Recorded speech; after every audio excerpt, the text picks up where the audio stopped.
The Galactic Council had ruled the stars for 12,000 years. They believed they knew everything.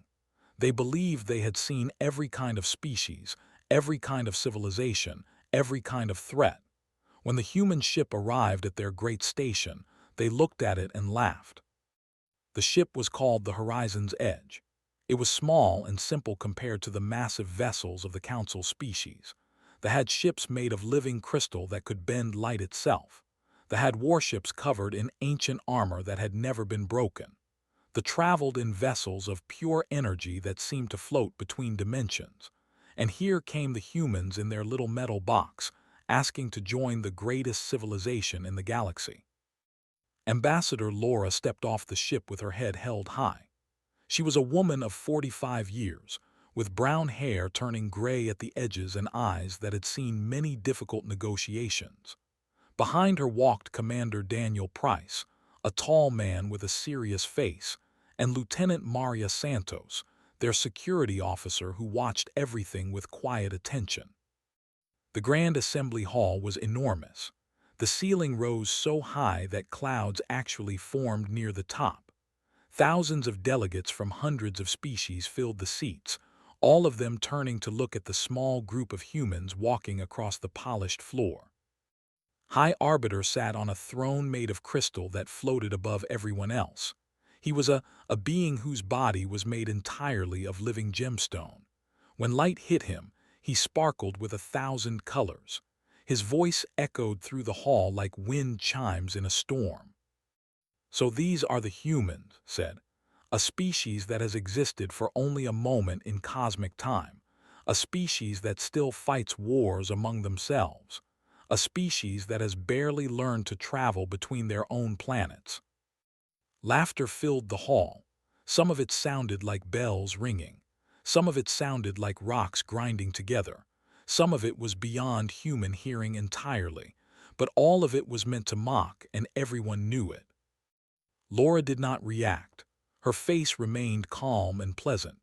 Daniel Price noticed her hands were relaxed at her sides, though he could see the small muscles in her jaw tightening.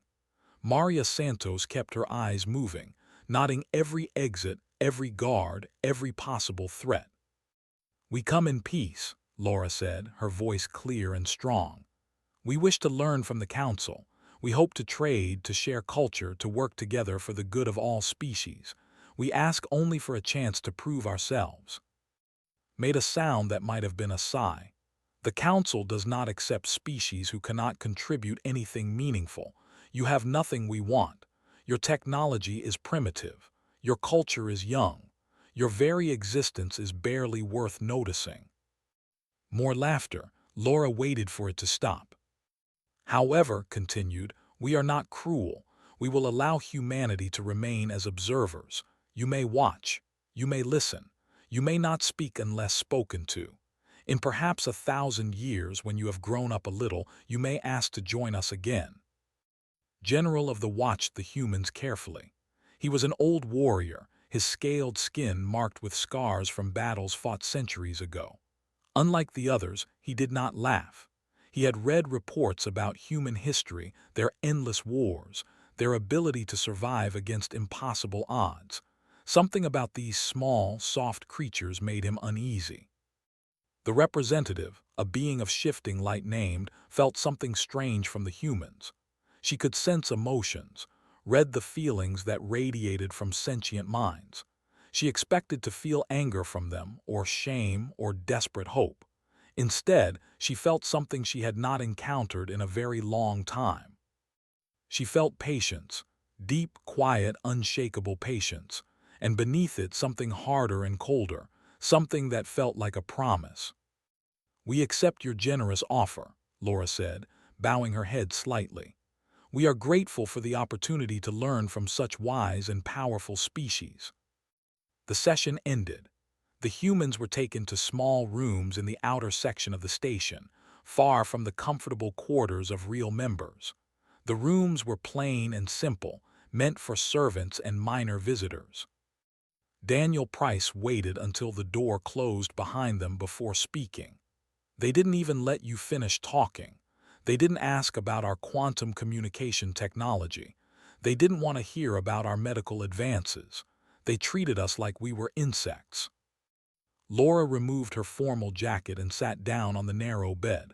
A small smile appeared on her face. They saw exactly what they expected to see, Daniel. A young species, eager and grateful, happy to accept whatever scraps they throw us.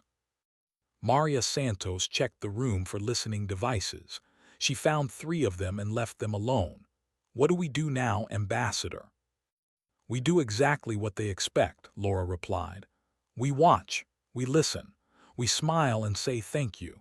We learn everything we can about this station, these species, their technology, their weaknesses, their blind spots.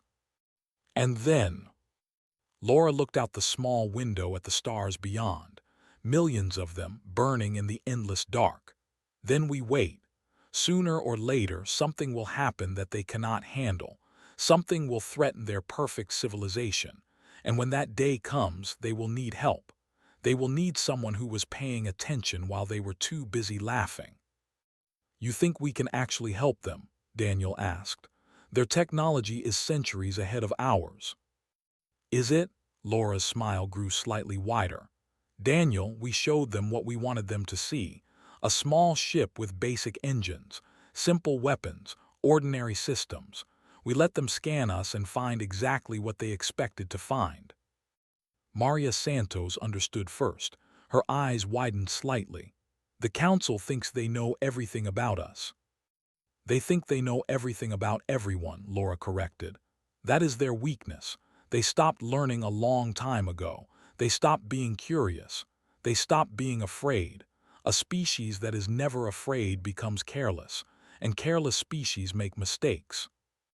In the months that followed, more humans came to the station. Scientists who asked simple questions and smiled at the answers. Traders who sold human art and music as curiosities. Diplomats who attended every meeting and never complained about their seats in the back of the room. The council species grew used to them. The humans were helpful and polite. They fetched documents for busy officials. They provided entertainment at parties. They fixed small machines that no one else wanted to bother with. They became background noise, barely noticed, easily forgotten. No one saw the humans mapping every system on the station. No one noticed their questions about communication networks and power grids. No one wondered why human scientists were so interested in defense technologies that the council considered worthless. General noticed. He watched the humans carefully, the way a predator watches something it does not yet understand. He saw patterns in their behavior, purposes in their questions.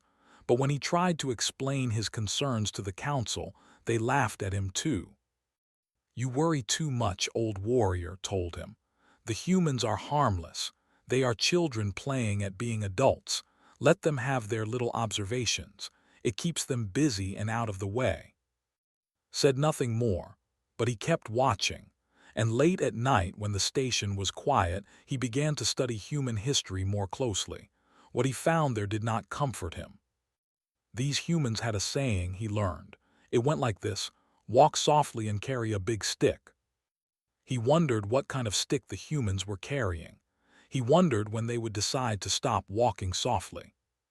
He wondered if the council would realize the truth before it was too late. 3 years passed. The humans remained quiet observers, sitting in the back of the Grand Assembly Hall, taking notes, asking polite questions, never causing trouble. The council almost forgot they were there.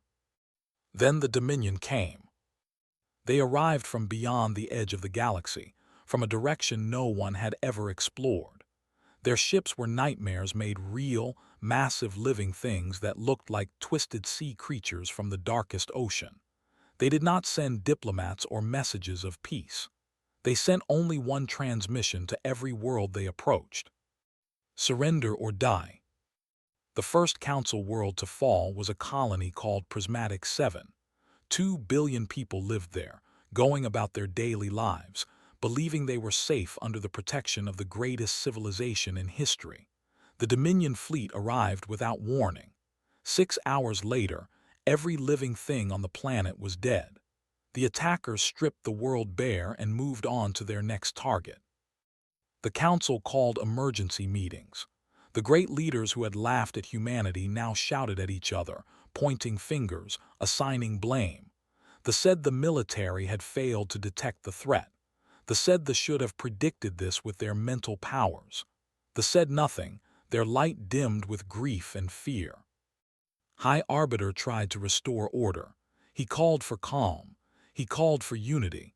He called for the great fleets to gather and destroy this new enemy. The fleets gathered at a place called the Veil Nebula. 4,000 warships, the pride of every species in the Council, the most powerful military force the galaxy had ever seen. They outnumbered the Dominion 3-1. Their commanders were confident of victory. The battle lasted less than 6 hours. The Dominion ships could heal themselves. Energy weapons left marks that sealed up within seconds. Missiles exploded against hulls that simply grew back. The Council ships fired everything they had, and it was not enough. When the survivors fled, fewer than 300 ships remained. The Dominion had not lost a single vessel. Ambassador Cole watched the reports come in from the human section of the station. He was older than Laura, with gray hair and tired eyes that had seen too much war in his life.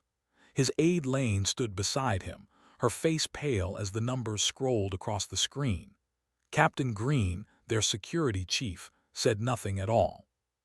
"It's worse than we expected," said quietly. Nodded, "Much worse. The Council's weapons are completely ineffective. The Dominion adapts too fast. Should we offer to help?" Was silent for a long moment. He thought about the 3 years of insults, the 3 years of being called primitive, the 3 years of watching Council species laugh at everything humanity tried to offer. "Not yet," he said finally. "They're not ready to listen yet." Outside, the galaxy was falling apart. Refugees flooded the core worlds in numbers too large to count. Planets that had never known war suddenly faced armies they could not fight. The economy collapsed. Governments lost control. On a dozen worlds, people rioted in the streets, demanding protection that no one could provide. In all this chaos, no one noticed that the humans were leaving. It started slowly. A merchant ship here, a diplomatic shuttle there. Human scientists suddenly remembered urgent projects back on Earth. Human traders closed their shops and said goodbye to their council friends. Human observers packed their bags and slipped away without making a fuss. General noticed. Of course he did. He came to the human quarters one night, alone and unannounced. Cole invited him in and offered him tea. "Your people are running," said, his scaled face impossible to read. "We are leaving," corrected him gently. "There is a difference. The Council will see it as cowardice." Sipped his tea. The Council sees whatever it wants to see. That has always been the problem. Leaned forward, his old warrior's eyes searching his face. "You knew this was coming. Your species knew about the Dominion." "We suspected something was coming," admitted. "The galaxy is very big and very old. We never assumed we were the first to face a threat from outside." "You warned the Council. I remember now. 3 years ago, one of your scientists submitted a report about potential dangers from beyond the rim. The report was rejected. We were told that primitive species should not concern themselves with such advanced matters." Made a sound that might have been a growl. "And the defense technology you offered, the detection systems." Also rejected. The Council had no interest in human technology. We were too backward, too simple, too young to have anything worth taking seriously. The general sat back, his scales shifting color with emotions he could not hide. "So you watched us ignore every warning. You watched us march toward destruction. And now you leave." Set down his cup and looked directly at. "General, I am going to tell you something because I believe you are the only member of this council who might understand." "I am listening." "We are not running away from the Dominion. We are walking away from the Council. Those are very different things." Waited. Running means fear, continued. Running means we have given up. Walking away means we have made a choice. The council told us we were not wanted. The council told us we had nothing to offer. The council told us to sit in the back, stay quiet, and be grateful for the chance to watch our betters. So we did. We watched. We learned. We prepared. Prepared for what? For this moment. For the day when the council would finally need something it could not provide for itself. His voice remained calm, almost gentle. We offered our help freely once. We were rejected with laughter. We will not offer again until we are asked properly. Properly. As equals, as partners, as species worthy of respect. Stood and walked to the window looking out at the stars. That is all we ever wanted, General. A chance to stand beside you, not behind you. A chance to contribute, not to serve. The council could not give us that when times were good. Perhaps it will learn to give us that now that times are bad. The next morning, the last human ship left council space. It departed in silence, responding to no messages, making no announcements. The council barely noticed, too busy with its own survival to worry about the departure of a few primitive observers. But stood at the observation window and watched the ship disappear into the darkness between stars. He understood now what they had sensed in those first humans years ago. It was not just patience. It was certainty. The quiet, unshakable certainty of people who knew exactly what they were capable of, and who were willing to wait as long as necessary for others to learn the same thing. The Dominion fleet continued its advance. More worlds fell. More billions died. The greatest civilization in galactic history crumbled a little more each day, and there was nothing anyone could do to stop it. Somewhere far away, on a small blue planet orbiting an ordinary yellow star, the humans were preparing. They had been preparing for 3 years, ever since Laura first walked into the Grand Assembly Hall and saw exactly what kind of people ruled the galaxy. They were not building weapons of revenge. They were building weapons of salvation. And when the time came, they would use them, not because the council deserved to be saved, but because that was simply who the humans were. That had always been who the humans were. 6 months after the humans left, the Dominion reached the heart of Council space. Nexus Prime, the great station that had hosted the Galactic Council for 12,000 years, was now surrounded by enemy ships. Millions of refugees had fled there, believing it was the safest place in the galaxy. Now they were trapped, waiting to die. High Arbiter looked nothing like the proud leader who had laughed at humanity 3 years before. His crystal body had grown dull and clouded. His voice no longer echoed with authority. When he stood before the emergency assembly, he looked like a broken man. "The defensive fleet has been destroyed," he announced. "The Dominion will reach this station within 36 hours. We have no more ships. We have no more weapons. We have nothing left." The chamber exploded into chaos. Some delegates screamed for surrender. Others demanded a final battle, a glorious death.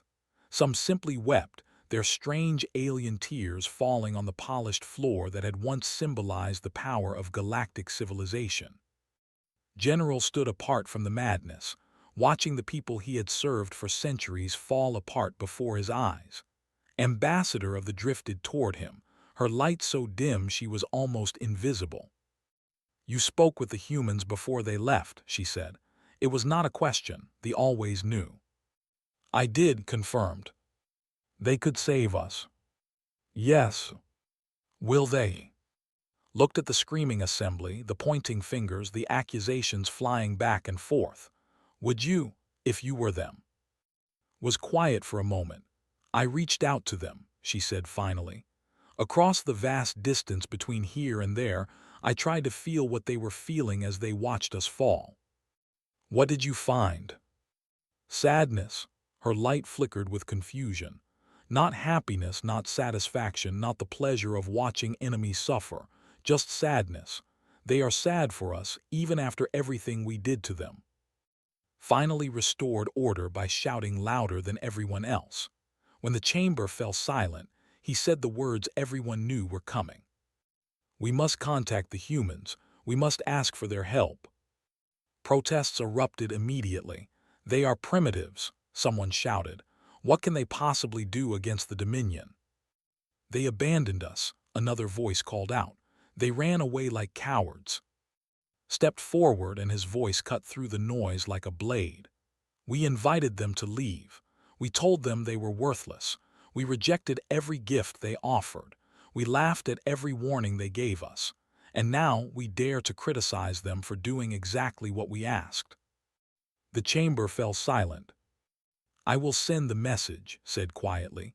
"I will beg for human help, but when they respond, we must accept whatever terms they offer.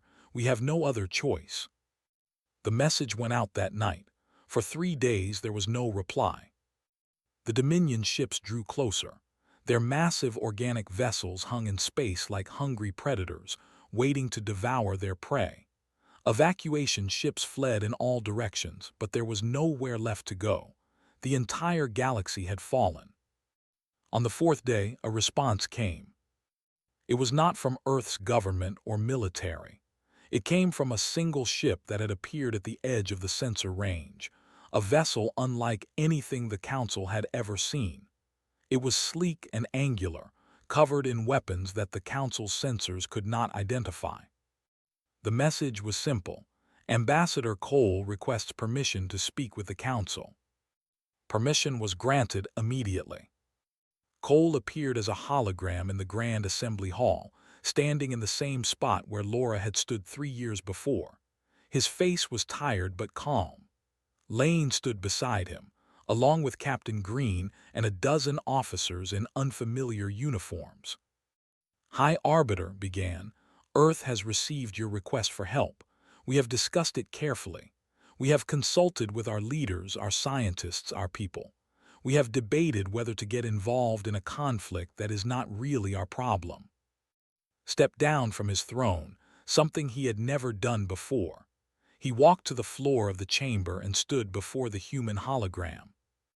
"Ambassador Cole, the Galactic Council admits it was wrong. We treated humanity with disrespect. We ignored your warnings. We rejected your gifts. We were arrogant and foolish. We offer our deepest apologies and ask humbly for your assistance." Cole was silent for a long moment. His eyes moved across the assembly, looking at the species who had mocked his people, the faces that had laughed at human dreams. Then he spoke. "Earth has authorized me to offer the following terms. They are not negotiable. Accept them or face the Dominion alone." The assembly held its breath. "First, humanity will become a full and equal member of the Galactic Council, with all rights and privileges, starting immediately." Heads nodded. This was expected. "Second, the Council will officially admit that humanity's technology and military are equal to or better than any Council species, and that previous opinions were wrong." Harder to accept but necessary. "Third, during this war, human officers will share equal command with Council officers." General spoke without hesitation. "Agreed. Your military knowledge has proven correct where ours failed." Paused. Something changed in his expression, a softening that surprised everyone watching. "Fourth, there is no fourth term." Confusion spread through the chamber, looked uncertain. "Ambassador." Cole took a deep breath. "Earth is not asking for payment to save lives. We are not bargaining for power or territory. We are offering to help because it is the right thing to do." He looked directly at. "Despite everything, despite the insults and the rejection and the years of being told we were nothing, we refuse to watch billions of people die when we can prevent it. That is who we are. That is who humanity has always been. We walk away from those who hurt us, but we do not abandon those in need, not even those who wronged us." Before anyone could respond, Lane activated a display showing the edge of Council space. Signals were appearing, more ships than the sensors could count. "The United Earth Defense Force," announced. 1,200 capital ships, 8,000 support vessels, 2 million soldiers. They left Earth the moment we received your distress call. They will arrive at Nexus Prime in 18 hours. The assembly sat in stunned silence. Moved forward, her lights suddenly bright with wonder. You were already coming, before we agreed to anything. Cole smiled, and for the first time there was warmth in it. We never stopped watching over you, Ambassador. We never stopped caring. We just needed you to ask. On the display, the wall of human ships grew larger as they came closer. Each vessel was a promise. Each soldier aboard had volunteered to die for people who had laughed at their species. Because that was what humans did. That was what humans had always done. They remembered every insult, every rejection, every moment of disrespect. But when the time came, when lives were at stake, they put all of that aside and did what needed to be done. The Council had thought humanity was weak because they walked away in silence. They were about to learn just how wrong they had been. The Dominion fleet swept toward Nexus Prime like a wave of death. Their ships were monsters of flesh and metal, twisted things that seemed to scream through the silence of space. They had destroyed 100 worlds. They had consumed a dozen civilizations. They expected this to be just another easy victory. They were wrong.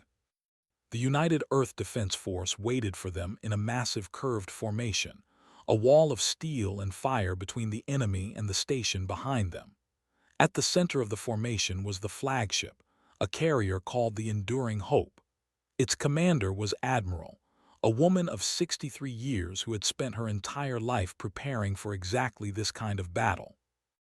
Admiral stood on the bridge of her ship, watching the Dominion approach on the main display. Her face showed no fear. Her voice was steady when she spoke to the entire fleet. All ships, the enemy believes we are primitives. They believe we will break and run. They believe this galaxy belongs to them now. She paused for a moment. Show them how wrong they are. The first wave of Dominion ships rushed forward, confident in their power. Their organic hulls began generating the healing fields that had made them unbeatable against Council weapons. Energy beams and missiles bounced off their flesh like rain. Then the human ships opened fire. The weapons were unlike anything the galaxy had ever seen.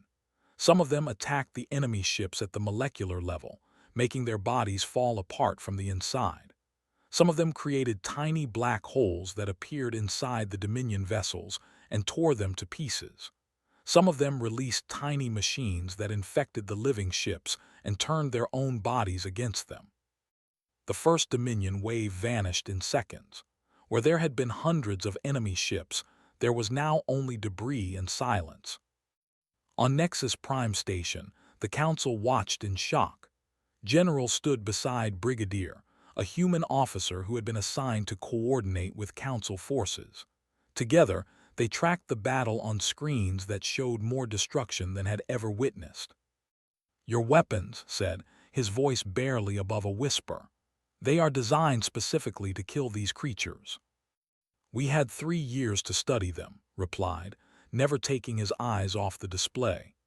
Every piece of wreckage from your battles, every sample your scientists collected, we analyzed it all. We knew exactly what we would be fighting. The Council never shared any of that information with you. Smiled grimly. No, you didn't. But you transmitted a lot of data over networks that we had mapped very carefully during our time as observers. Would have laughed if the situation were not so deadly serious. You were spying on us the entire time. We were learning, corrected him, just like Ambassador said we would. The Dominion adapted, because that was what living things did. Their second wave approached more carefully, their ships changing form to resist the weapons that had destroyed their comrades. The battle became a deadly dance, each side trying to outthink the other. Admiral had prepared for this too. Human ships rotated through the battle line, each one carrying different weapons, forcing the enemy to constantly change their defenses. When the Dominion learned to resist one attack, they faced a completely different one. When they adapted to that, something else hit them. The battle raged for 6 hours. Human ships died. The carrier Steadfast Dawn was crippled and had to withdraw. 40 destroyers were lost holding the left side of the formation. Pilots burned in their cockpits. Marines died defending their ships against boarding attacks. Engineers gave their lives to keep power flowing. But the line held. On the station, beings who had never witnessed real war watched with horror and amazement. They could not understand why humans would die for species that had insulted them. They felt every death as a wave of pain across their minds, and they wept at both the courage and the cost. General asked for permission to join the battle. It was granted. The few surviving warships flew alongside human fighters in mixed groups. Their weapons could not hurt the Dominion, but they could distract the enemy, draw fire away from human ships, buy precious seconds for better-armed vessels to line up their shots. "You fight well for primitives," told during a brief moment of calm. Grinned, fierce and wild. "You are not so bad yourself for an elder species." At the 12-hour mark, the Dominion revealed their secret weapon. A ship larger than the station itself emerged from behind their fleet. It was a hive ship, the central brain that controlled all Dominion forces in this part of space. Destroying it would shatter the enemy's coordination, but its defenses were beyond anything else in the battle. Admiral made the decision immediately. "All ships target the hive vessel, everything we have left." The human fleet converged on the massive target. The Dominion threw everything they had at the attacking ships, trying desperately to protect their command vessel. Ships on both sides died by the hundreds. The space around Nexus Prime filled with wreckage and radiation and frozen bodies. Lane watched from the station with Ambassador Cole. Her hands were shaking. "Was my roommate at the academy," she said quietly. "She told me once that she never expected to die peacefully." Took her hand and held it tightly. "None of them did. That is why they volunteered." The Enduring Hope led the final attack. Its flagship absorbed damage that would have destroyed any Council ship instantly. Its armor burned away layer by layer as it pushed forward. When its main weapons failed, ordered the ship to ram the enemy. The carrier hit the hive ship at nearly 1/3 the speed of light. The explosion was so bright that it was visible from the surface of nearby planets, a second sun that burned for a full minute before fading to darkness. Without their controlling intelligence, the remaining Dominion ships went mad. They attacked randomly, without coordination, crashing into each other as often as hitting enemy targets. The surviving human ships cut them apart piece by piece. When it was over, the Dominion fleet was gone. The invasion was broken. The price was terrible. 400 human ships were destroyed. 60,000 men and women were dead. Admiral and everyone aboard the Enduring Hope were among the fallen. But Nexus Prime still stood. The Council still lived. The galaxy had survived. And humanity had proven, beyond any possible argument, exactly what they were capable of. General looked at the displays showing the aftermath of the battle, the debris fields, the rescue ships searching for survivors, the countless dead floating in the void. He had fought in many battles during his long life. He had seen courage and sacrifice before. But he had never seen anything like this. He had never seen a species fight and die to save people who had treated them with contempt. He turned to, who was already coordinating rescue operations, trying to save as many lives as possible before the wounded ships lost power. "Why?" asked. "After everything we did to you, why did you come?" Paused in his work.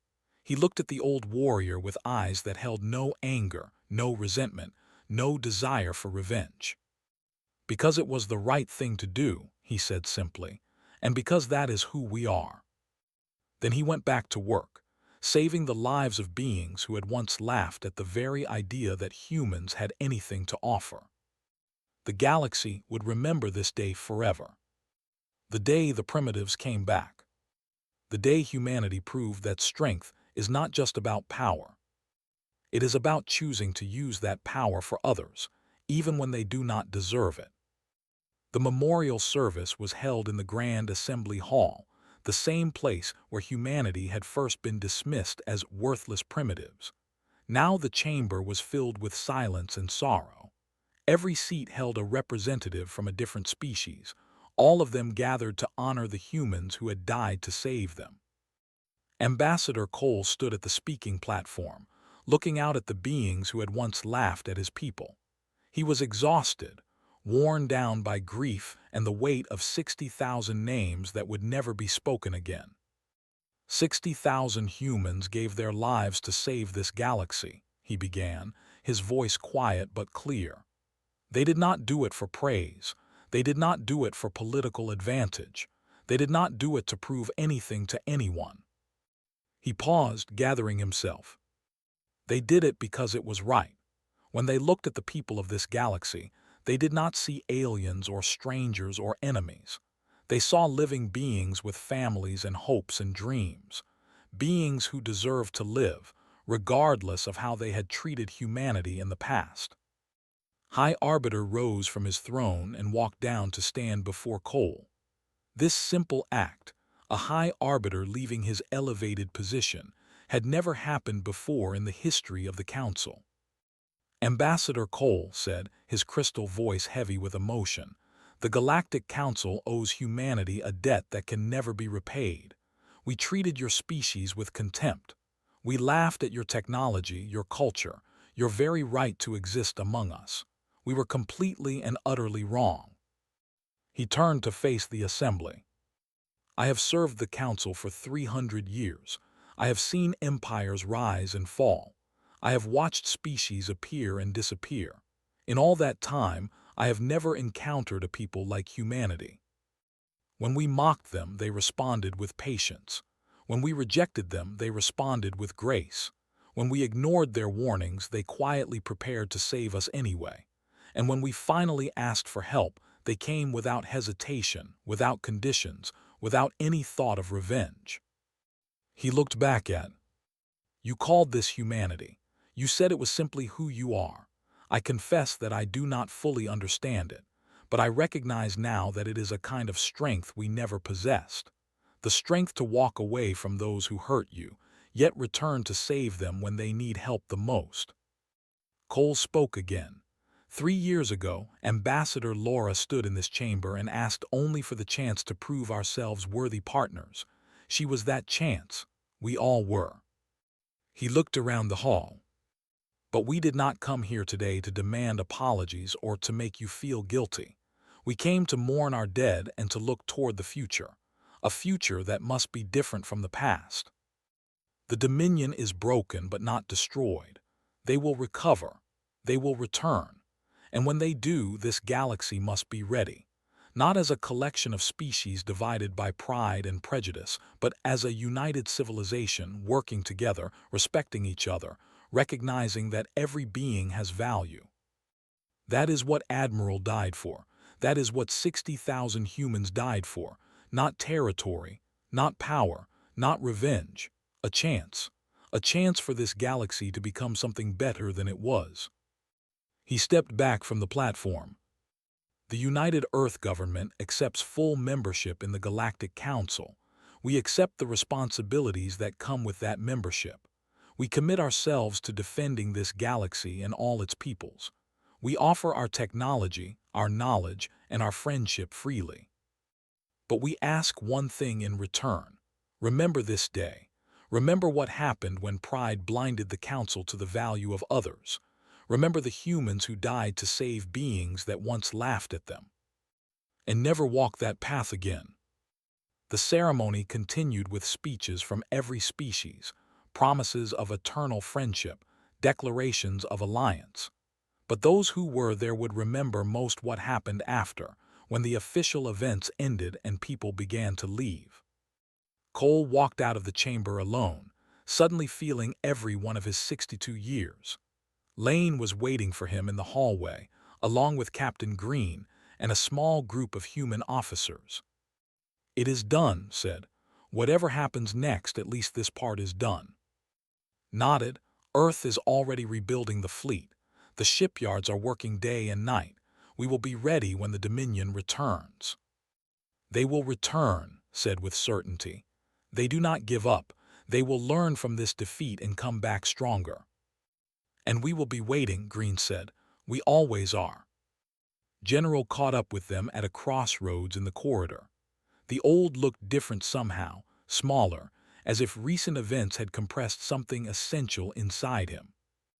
"Ambassador Cole," he said, falling into step beside, "I wanted to thank you personally, not as a representative of the council, but as a soldier who watched your people fight and die." Nodded but said nothing. "I have studied your species since you first arrived," continued. "I thought I understood you, your history of conflict, your ability to survive against impossible odds, but I missed the most important thing." "What was that?" "Your silence." Raised an eyebrow. "When we dismissed you, you did not argue. When we rejected you, you did not protest. When we ignored your warnings, you did not say that you told us so. Even now, your speeches are about the future, not the past. You could have demanded that we admit our failures in detail. You could have taken every possible advantage from our desperation. Instead, you walked away in silence. You prepared in silence. You returned in silence. And now you mourn in silence, asking only that we learn from our mistakes." Stopped walking. That silence speaks louder than any words ever could. It tells us that you are not motivated by wounded pride or desire for revenge. It tells us that you genuinely want a better future. He placed his hand over his heart, a gesture of deepest respect. "I intend to spend what remains of my life making sure no species is ever treated the way we treated humanity. I will be your advocate in the council, your voice when you choose to remain silent." Cole looked at the old warrior for a long moment, then extended his hand, took it firmly. "Thank you, General. That means more than you know." They parted ways. That night, Cole sat alone in his office, reading through lists of the dead. 60,000 names, 60,000 families waiting for news that would break their hearts. He thought about Laura, who had stood in that hall 3 years ago with such quiet dignity. She had known even then what humanity would face. She had accepted the council's contempt because she understood that the future required patience. A soft sound announced a visitor. Lane entered, carrying 2 cups of tea. "You should sleep," she said. "Soon," he gestured at the reports. "They deserve to be remembered properly." Sat across from him. "Admiral told me something before the battle. She said humanity's greatest strength was not our technology or our tactics. It was our ability to see the future we wanted and walk toward it, no matter how long the road." Smiled sadly. She was right. They sat together in comfortable silence, drinking tea, watching the stars turn slowly past the window. The Dominion was still out there somewhere, recovering, planning, preparing to return. But here, in this moment, there was peace. There was hope. There was the quiet certainty that whatever came next, humanity would face it the same way they had faced everything else. With courage, with compassion, with the strength to walk away from those who mistreated them and the grace to return when they were needed most. In silence, always in silence. Because sometimes, silence speaks louder than words ever could. The galaxy had learned its lesson. The primitives from the small blue planet were not primitives at all. They were something far more powerful than anyone had imagined. They were human. And that made all the difference.